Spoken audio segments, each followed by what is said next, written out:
Inilah penyebab mengapa kitab suci Al-Quran itu harus dibaca dalam bahasa Arab, sesuai dengan tulisan Arabnya yang asli.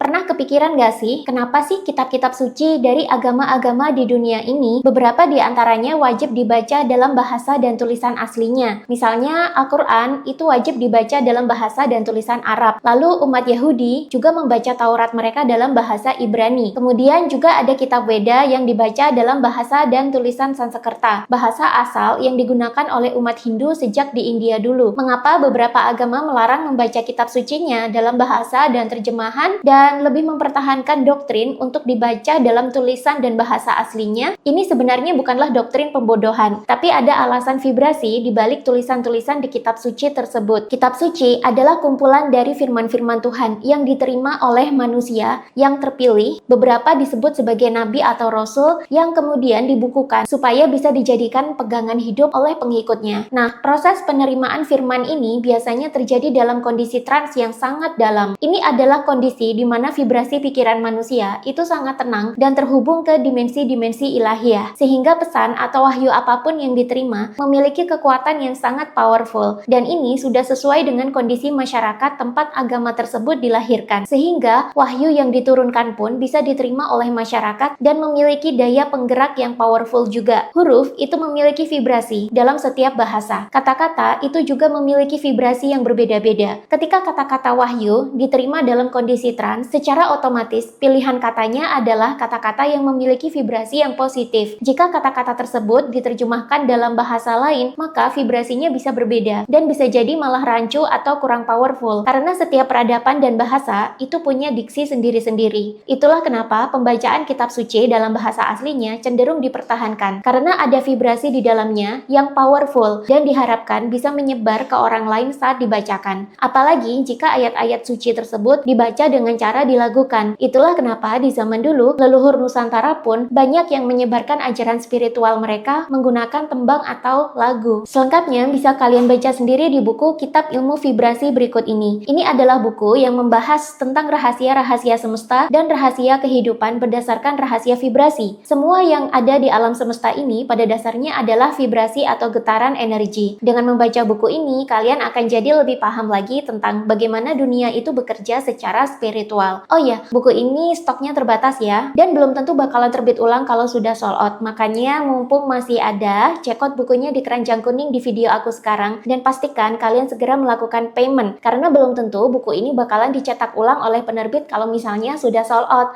Makanya mumpung masih tersedia, buruan check out di keranjang di bawah dan lakukan payment sekarang.